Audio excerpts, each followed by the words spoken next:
Fellow fight fans, what up? It's your boy MMT and let's talk fights. Last night, UFC Atlanta went down, and it was not a good card. These fight night cards are spreading out the talent way too much, and it's causing a lower quality of each card, but that's a whole other issue that I'm going to make a video about. But right now, I want to talk about Kamaru Usman and the Welterweight Division, because Kamaru Usman came in last night against a favorited Joaquin Buckley, an explosive, young, talented Joaquin Buckley, and pretty much dominated him for the first 4 rounds. That 5th round was Joaquin Buckley's round. He was having really good success on the feet, but Kamaru Usman, in that 1st and 2nd round especially, really dragged Joaquin Buckley down and took advantage of him and absolutely dominated him in those first 2 rounds. The 3rd round, he definitely won as well. The 4th round was a little closer, but he secured a takedown in each of the first 4 rounds, and he looked like vintage Kamaru Usman.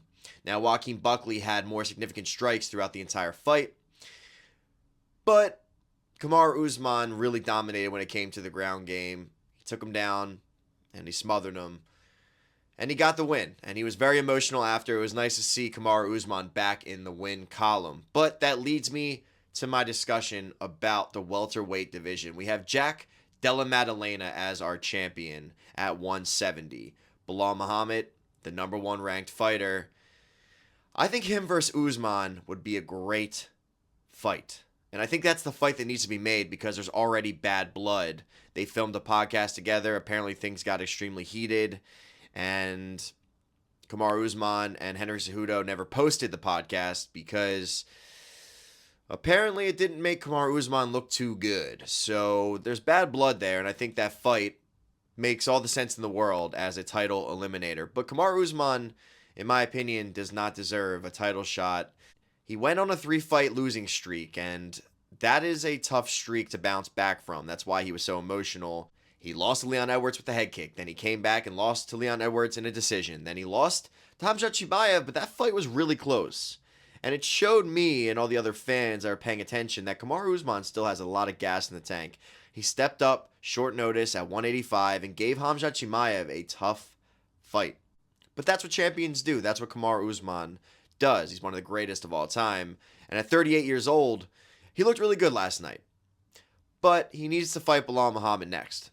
Now, there's 2 clear-cut title contenders that really deserve the next title shot against Jack Della Maddalena. And then Islam Makhachev moving up in weight is also complicating the title picture. So Islam Makhachev is probably going to get, being the pound-for-pound #1 fighter, going to get that title shot. But that really screws over the 2 guys that deserve it even more at welterweight. And that's Shavkat Rakhmonov and Sean Brady. These 2 guys are clearly the 2 most deserving fighters at welterweight to get the next title shot. But if Islam Makhachev is going to step up and fight, and this really sucks for Sean Brady and Shavkat because they've already shown that they deserve the next title shot, but I think those 2 need to scrap it out and decide who is going to get the winner of Islam Makhachev and Jack Della Maddalena. All right, so far we have Belal versus Kamaru, we have Shavkat versus Brady, and we have Islam versus the champion Jack Della Maddalena. And that really will help figure out a lot of what this welterweight title picture is looking like. Now we have these other guys that are sitting right outside of those 6 guys that I just mentioned that deserve a chance as well, but they need to get another good win or 2. And that's Ian Gary, Joaquin Buckley, and Michael Morales. Michael Morales especially looks like a killer, but Ian Gary, he's only lost to Shavkat, and it was a close fight. So Ian Gary definitely deserves a chance soon, but he needs another good win or 2, and I think you pair up the Buck and the Cuck. You pair up Ian Gary and Joaquin Buckley. They were already supposed to fight in the past. That fight fell through. It makes all the sense in the world. There's some bad blood there, the Buck versus the Cuck. There's some great promotional value here. So you match those 2 guys up, right? Now that leaves Michael Morales, and Michael Morales looks like an absolute monster. He made Gilbert Burns look like a novice. He made Gilbert Burns look like nothing, and that's hard to do. Gilbert Burns is a phenomenal fighter. Now, he's older, of course, but Michael Morales certainly is going to deserve a title shot in the next year or 2. Kevin Holland, coming off a great win.